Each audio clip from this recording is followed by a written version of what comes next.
샬롬.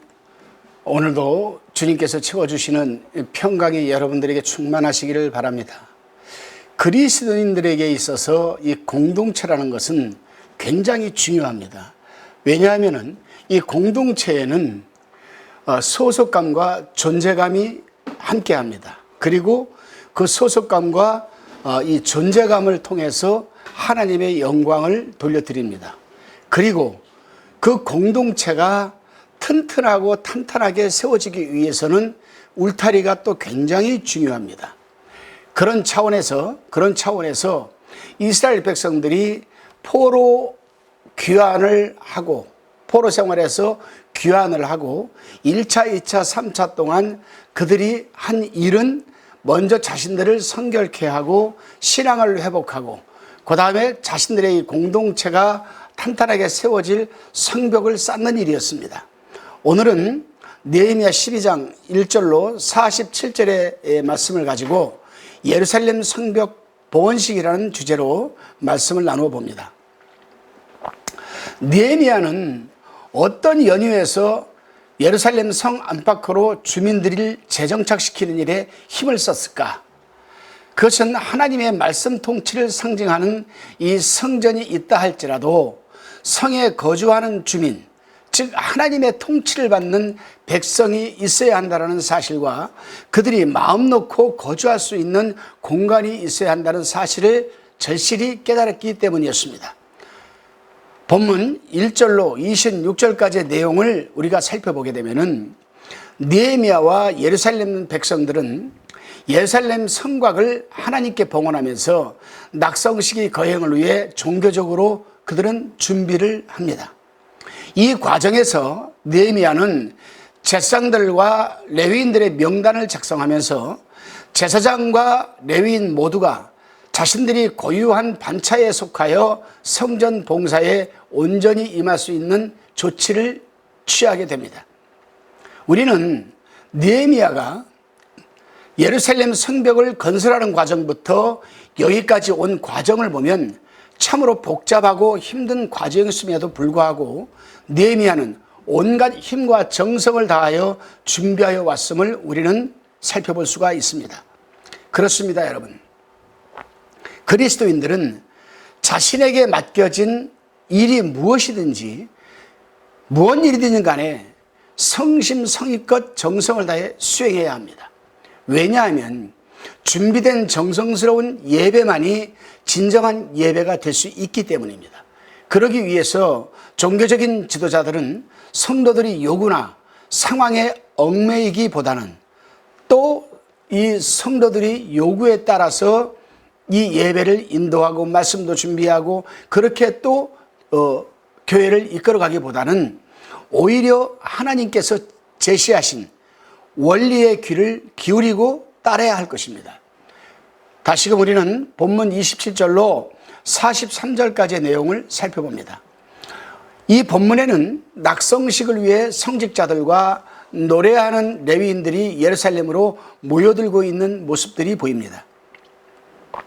왜냐하면 낙성식은 성직자에 의해서 주도되기 때문이고 레위인들은 낙성식이 감사와 찬송으로 진행되기 때문이었습니다. 그리고 이와 더불어서 느헤미야가 백성의 이 대표들과 함께 성 위로 올라가 행렬을 지어간 것은 그 성벽을 통한 하나님의 보호를 의뢰하기 위함이었습니다. 왜냐하면 당시 이스라엘 백성들은 자신들의 조상들이 하나님의 도우심을 받지 못함으로써 튼튼한 성벽이 있었음에도 불구하고 멸망당했던 쓰라린 역사를 너무나도 생생하게 기억하고 있었기 때문이었습니다. 그래서 그들은 하나님의 이 권능이 손아래 있기를 소원하는 간절한 마음으로 낙성식에 임했던 것입니다. 그렇습니다. 하나님이 배제된 인간의 오력은 결국 헛수고일 수밖에 없습니다. 전적으로 하나님을 신뢰해야 하는 것이며 하나님의 은혜와 평강을 얻는 진정한 비결은 자신을 하나님께 온전히 바쳐야 가능한 것입니다. 오늘날 우리들은 한번 자신들을 한번 살펴볼 줄 알아야 됩니다. 나는 얼마나 하나님께 온 마음과 정성을 다해서 나는 바치고 있는가? 시간, 물질, 재능, 은사 등등 하나님께 열정을 다하지 못하면서도 하나님으로부터 은혜와 평강을 얻으려고 하는 것은 어불성설한 말일 수밖에 없는 것입니다. 다시금 본문 44절로 47절까지에 대한 나눔입니다. 이제 이스라엘 백성들은 종교적으로 철저히 준비한 뒤에 성대히 거행된 성벽 낙성식을 하고 나서 11조 제도 보완과 정화운동에 관해 언급하고 있습니다. 즉 느헤미야는 성벽 봉헌식이 있은 후 레위인들을 위한 보완 대책과 즉 11조죠. 이교도와의 교제 단절 사건을 언급해 가시적으로 회복한 이스라엘이 이제는 영적으로 회복되어야 함을 그들은 말하고 있는 것입니다. 그래서 백성들은 지난날의 신앙적 나태와 불순종을 청산하고 11조를 바치기 시작했습니다. 그동안 내지 않았던 11조를 왜 내기 시작했을까? 백성들이 11조를 바치게 된 까닭은 성직자들의 필요성을 절감하고 있었기 때문이었습니다. 오늘날 한번 생각해 볼까요? 특별히 개척교회 목사들은 참 어렵습니다. 예배당 월세도 내야죠. 생활비도 해야죠. 등등. 그러나 성도들이 힘들고 어렵다 보니 11조를 내지 못하니 성직자들은 생활도 못합니다. 그래서 성직자들이 부수적인 일들을 세상에 나가서 합니다. 대리운전도 하고 등등 여러 가지를 합니다. 과연 그 종이, 그 성직자가 하나님과 백성들을 위해서 얼마나 많은 정성과 간절함을 가지고 말씀을 준비하고 목회를 감당할 수 있을까? 우리는 한번 그 부분을 깊게 생각해 봐야 됩니다. 백성들은 성벽 낙성식 과정에서 성직자들이 활동을 통하여 하나님으로 말미암는 즐거움을 체험할 수 있었다라고 43절은 기록하고 있습니다. 그에 따라서 성직자들이 이스라엘 신앙 공동체의 불가결한 요소임을 새삼 깨달았기 때문이었습니다. 그렇습니다.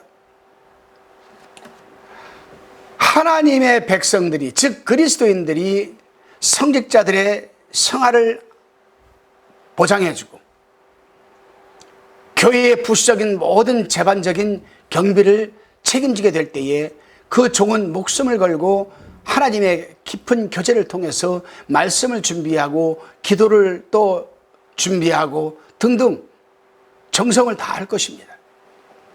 당시 이스라엘 백성들이 제사장들과 레위 사람들을 즐거운 마음으로 섬긴 사실을 통해 성도들도 그리스도의 몸된 교회를 위해 봉사하는 여러 사역자들에게 즐겁고 기쁜 마음으로 협조해주고 도와주고 하나님 나라 건설에 이력을 감당해야 할 것이며 성직자들은 책임감과 사명감을 갖고 성도들이 예배를 통하여 즐거움과 기쁨을 만끽할 수 있도록 최선을 다해 예배를 인도해야 할 것입니다. 기도드리시겠습니다. 주님, 내가 섬기는 교회에서 맡은 일은 그 어떤 일이든지 성심성의껏 감당하게 해주시고 예배를 드릴 때에도 정성껏 예배드리게 하여 하나님으로부터 주어지는 기쁨과 즐거움을 만끽하여 주옵소서. 특별히 섬기고 있는 교회의 성직자들, 주의 종들의 생활비를 감당할 수 있는 능력을 주시고 또한 순종하게 해주시고 교회의 부수적인 모든 재반 업무도 우리가 감당할 수 있도록 도와주옵소서. 예수님의 이름으로 기도드리옵나이다. 아멘.